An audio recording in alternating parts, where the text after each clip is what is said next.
Hello everybody, welcome to the allotment. It's October at the minute, but we've still got loads going on. Recently we've been updating the pathways, we've been digging up the old wood chip, adding it to our compost pile all the way down there, and where possible we've been putting old aged wood chip onto the gardens, onto the raised beds, and then laying fresh in replacement of the old wood chip. It's not fully complete. Here's like a seed starter that we made not too long ago. You can see a few radish trying to poke through. Everything here that we do is kind of experiment based. We don't know whether it's going to work, but we give it a good go. On some of the beds I've added some fresh mushroom compost, you can see that.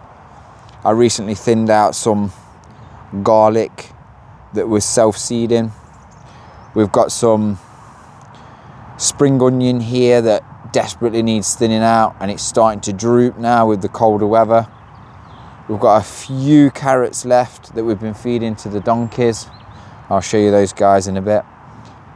We've got some leeks, they're looking good and strong. Again, we had to thin them out not long ago. Still got some spinach over there that's going strong. A little bit of chard. A couple of patches of spring onion. I use spring onion a lot as a deterrent. We had other veggies growing around here, but I like to use big clumps of spring onion as a deterrent for small pests. We've got kale going there, and like I say, spinach here. And young people will often pick the spinach, stand at the gate here, and the donkeys will be at this gate and they'll enjoy a bit of spinach. But as you can see, well, you won't be able to see, but I'll go over in a bit, they're all the way over there at the minute. The chickens like the spinach too. And there's Neno, the llama, over there. You might just be able to see the donkeys over there, but we'll take a little bit of produce for them. This year we planted out some raspberry canes. A couple of them are doing really strong. There's a few that are a bit weak here. That's because I had to put some cardboard down to try and combat some bindweed. And as a result, that's affected some of the new canes growing through, but I'm hoping that they'll come through and be fine. We've got some rhubarb here, again wilted just in the cold weather. And down here we've got our compost bays, and in this compost bay I'm planning to make basically a hotbed. I'm going to get some blue water pipe in there, put some polythene over that, and then I'm going to layer it with some cardboard. I'm going to finish that off and try and grow some seeds in there, see what happens. I'm also potentially going to grow some seeds in here over winter, but let's have a look in the polytunnel. Let's see what's going on.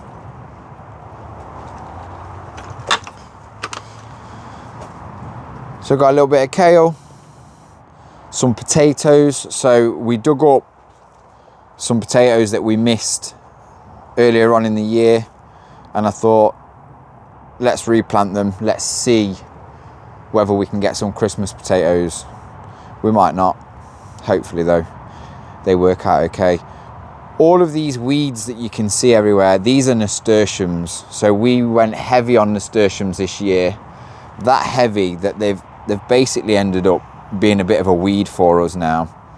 But what we can do is we pick them regularly and we just feed them to our rabbits.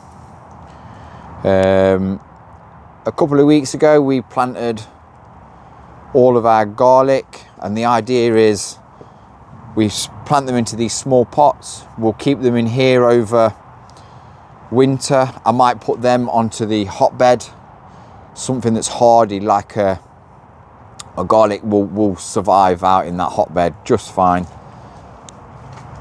and also some onion sets, and already they're doing amazing. And again, they might go out onto that hotbed just to free up space in here where it will be warmer in the polytunnel. And I've got some heat pads, so we might do a little bit of seed starting in here on some heat pads. I just need to get some electrics sorted. Over here we've got some mint, some basil, some parsley, and a lemon plant. I don't know what the care for that over winter needs to be. Something I need to look into. More parsley here, a stray couple of lettuces down there, and then we've got loads of cardboard. And again, that's to finish off all the patches outside. For example, I'll give you a quick look where it's all gone weeded like this. We're just going to cover that with cardboard and then put some wood chip over the top. We recently had a big delivery of wood chip, which is amazing. It's an amazing resource at the farm. We use it for animal bedding.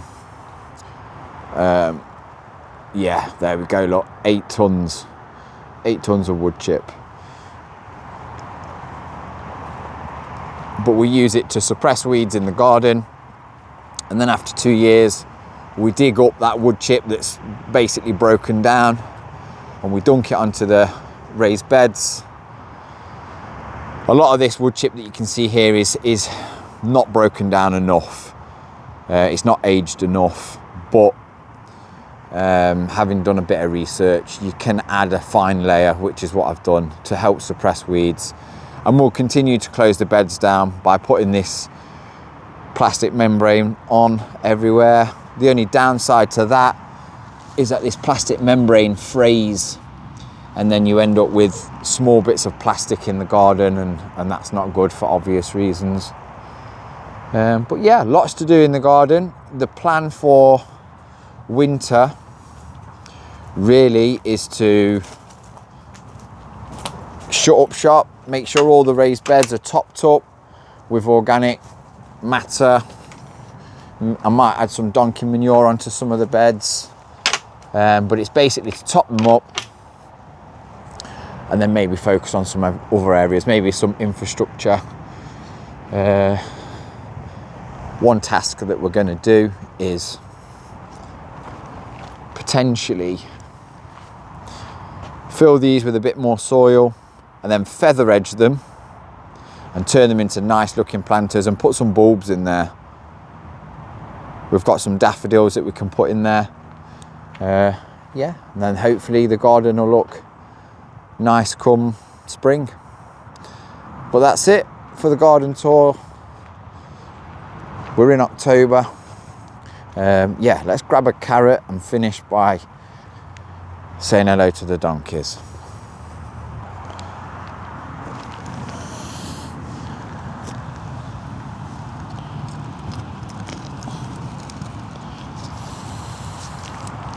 Look at them, awesome, as fresh as you can be.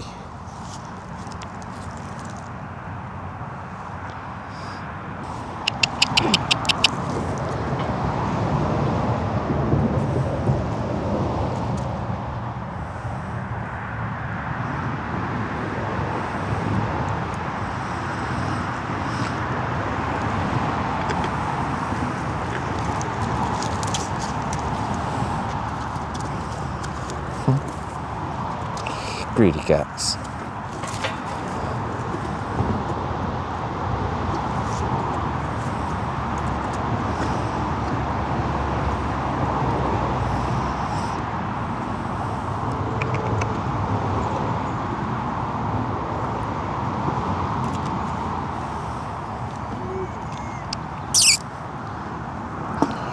Come on.